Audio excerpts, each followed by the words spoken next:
est dans les communautés musulmanes aujourd'hui sur ces questions de l'accompagnement psychologique ou de l'accompagnement d'abord l'accompagnement psychologique des individus ou l'accompagnement pour la gestion des couples, on est dans la difficulté. Pourquoi? Parce que parfois on a des imams qui sont formés et souvent on a des imams qui ne le sont pas. Ils ne savent pas comment gérer ces choses-là. Et en l'occurrence, on a d'un autre côté des gens dans la société canadienne ou occidentale, pour lesquels les normes, les valeurs ne sont pas du tout les mêmes. Et donc, on a de la difficulté à trouver sa place. C'est ce qui vous est arrivé, ça arrive à énormément de monde. Et ça veut dire deux choses. Un, il faut que les communautés musulmanes développent véritablement des centres sociaux, des centres d'accueil et d'accompagnement, et que ça soit professionnalisé, pas du bricolage, pas un imam qu'on peut voir une fois puis qui disparaît, pas des gens qui font du bricolage parce qu'ils savent. Non, il faut des gens qui soient formés. Et ça, des psychologues qui soient formés avec des valeurs musulmanes, qui soient capables de comprendre la culture, de comprendre les priorités, tout ça, il faut qu'on le fasse. Parce qu'aujourd'hui, on est en train de vous savez quel est l'un des indices de notre intégration aux sociétés occidentales? Eh bien, ce n'est pas le fait qu'on est devenu invisible, ce n'est pas le fait qu'on respecte la loi, parce que tout ça, aujourd'hui, on respecte la loi, on est En fait, l'indice d'intégration, c'est l'indice du rapprochement du nombre de divorces dans la communauté musulmane avec le pourcentage national. Alors là, on est intégré. Là, ça va vite, là. On était en train d'y arriver. Non, mais c'est se rendre compte de... Je veux dire, comprenez bien ce que je suis en train de dire, parce que c'est grave. On vous dit, oui, l'intégration, soyez des cas... Nous, on n'a aucun problème avec la loi, aucun problème avec la culture. Mais quand la culture prend le dessus sur le fait d'essayer de tenir des couples, d'essayer de... Là, ça fait un problème. Et ce que vous dites, là, c'est un élément qu'il faut entendre. On n'a pas suffisamment de personnes qui soient formées dans l'accompagnement. Et puis, à des moments donnés, eh bien, moi, ça m'est arrivé même de le faire.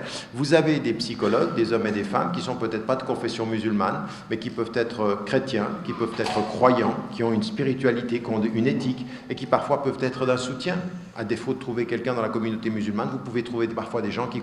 Et moi, j'en connais des personnes en Occident, que ce soit dans mon pays, en Suisse ou en Angleterre, qui ne sont pas de confession musulmane, mais ils ont un très très grand respect, énormément de respect et de l'écoute, et parfois ça peut arriver. Mais ça ne nous empêche pas, nous, de penser à notre propre formation intérieure. Ensuite, sur la question de comment rester unis entre frères et sœurs, donc c'est une question extrêmement large, elle est plus large que mon sujet, mais là aussi, ce que j'aimerais vous dire, c'est que l'une des meilleures façons de pouvoir quand même garder des relations, d'abord de famille, frères et sœurs, ou également dans la communauté, c'est de cesser, de commencer aujourd'hui par cesser de nous observer uniquement dans les formes, c'est-à-dire l'apparence du halal et l'apparence du haram, l'apparence de la pratique ou l'apparence... Non, il faut aujourd'hui beaucoup plus de cœur. Moi, ce que j'aimerais dire, c'est qu'une des grandes crises, ça fait 30 ans que je voyage à travers le monde et que je rencontre les musulmanes et les musulmans partout, la chose que je rencontre le plus, c'est véritablement une pauvreté affective dans notre communauté. Une pauvreté affective. Il y a un manque d'amour incroyable.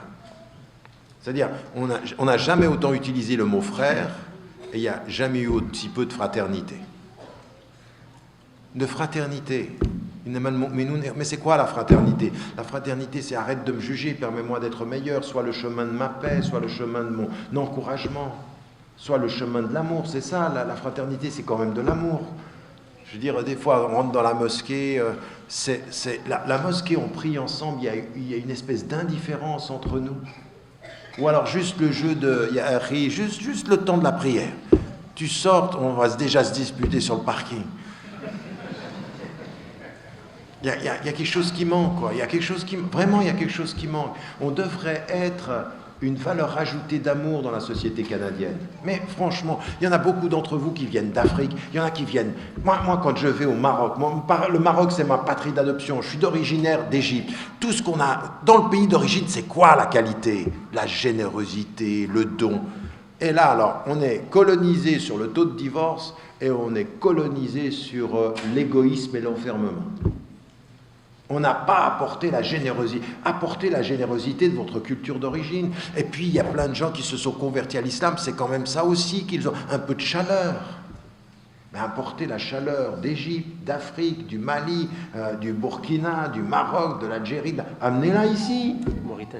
Mauritanie aussi. Il y a de la chaleur là-bas. Le Maroc est discuté ici. Moi, je suis encerclé. Bon. Non mais c'est vrai, on n'a pas apporté, on n'a pas, c'est pas, non, vous savez, je veux dire, mais pas simplement entre nous, pas en cercle fermé, parce que ça c'est aussi important de se sentir bien dans la société, c'est que franchement, si on avait amené ça aussi avec nous, il y a énormément de vos citoyens, concitoyens, canadiens, ils aiment ça, mais ils payent des sommes pas possibles pour partir dans vos pays. Il y en a, c'est incroyable. Hein. Ils partent du Canada, ils vont au Maroc, ils disent mais c'est magnifique. Ils reviennent au Canada, ils voient des Marocains, ils disent oh là là, ça c'est un problème. Oui, parce qu'il y a quelque chose Donc nous, on doit venir avec ça, et déjà dans notre communauté, déjà beaucoup plus de fraternité, beaucoup moins de jugement. Tais-toi. Allah subhanahu wa ta'ala, il a dit au prophète alayka al-balagh wa alayna al-hisab. Toi, tu transmets un message, mais tu transmets comment? En disant là, je suis musulman, mais non, transmettre le message, c'est une façon de se comporter, c'est une façon d'être. C'est ça, alayka al-balagh, c'est-à-dire balagh. Mais comment? Avec ton comportement, la visibilité de ta foi, de ton amour, de ta générosité, c'est ça. Maintenant, le jugement, c'est pas toi.